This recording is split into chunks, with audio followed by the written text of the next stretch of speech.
Ngayong Miyerkules, Hunyo 11, hindi pa rin natatapos ang serye ng malalakas na ulan sa kanlurang bahagi ng bansa. Patuloy na umiiral ang habagat o southwest monsoon na pinalalakas pa rin ng isang low pressure area o LPA na kasalukuyang nasa labas ng Philippine Area of Responsibility o PAR sa layong humigit kumulang 610 kilometro sa kanluran ng iba, Zambales. Bagamat hindi inaasahang papasok sa PAR ang LPA, malaki ang epekto nito sa lagay ng panahon, lalo na sa mga probinsyang nasa kanlurang bahagi ng Luzon at Visayas. Mula Zambales hanggang Ilocos Region, asahan ang buong araw ng maulang panahon. May mataas na tsansa ng mga pagbaha at posibleng landslide, lalo na sa mga lugar na mababa at bulubundukin. Ganito rin ang sitwasyon sa Bataan, Cavite, Batangas, Occidental Mindoro, Palawan, Antique at iba pang karatig lugar. Metro Manila mananatiling maulap sa kabuuan ng araw na may kalat-kalat na pag-ulan sa hapon at gabi. Dala ito ng hanging habagat na patuloy na humihila ng moisture mula sa karagatan. Sa Visayas, partikular sa mga lalawigan ng Iloilo, Antique at Capiz, makakaranas din ng tuloy-tuloy na ulan. Ang western section ng Visayas ang pinakaapektado, habang ang eastern side naman ay makakaranas ng mas maaliwalas na panahon sa umaga. Ngunit may tsansa pa rin ng localized thunderstorms sa hapon. Pagdating sa Mindanao,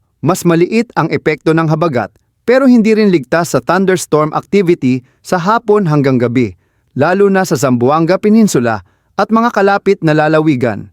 Sa umaga, maaari pang maaliwalas ang panahon pero huwag pa rin kalimutang magdala ng payong at maging alerto. Samantala, dahil sa lakas ng habagat, nananatiling delikado ang karagatan. Ipinagbabawal pa rin ang paglalayag sa mga maliliit na bangka sa western seaboards ng Luzon at Visayas. Mataas ang alon at maalon ang karagatan, kaya't mas makakabuting ipagpaliban muna ang anumang biyahe sa dagat. Wala pang bagyong namumuo sa ngayon at wala rin tayong binabantayang bagong LPA sa silangang bahagi ng bansa. Ngunit tulad ng dati, patuloy nating babantayan ang anumang posibilidad ng bagong sama ng panahon, lalo't nasa panahon na tayo ng habagat at madalas ang thunderstorms sa hapon. Kung gusto mong updated araw-araw sa lagay ng panahon, huwag kalimutang i-like ang video na ito, mag-subscribe sa Panahon Na at i-hit ang notification bell, alerto sa biyahe at sa ulan. Mga kapanahon, magkita tayo muli bukas para sa panibagong weather update. Ingat Pilipinas!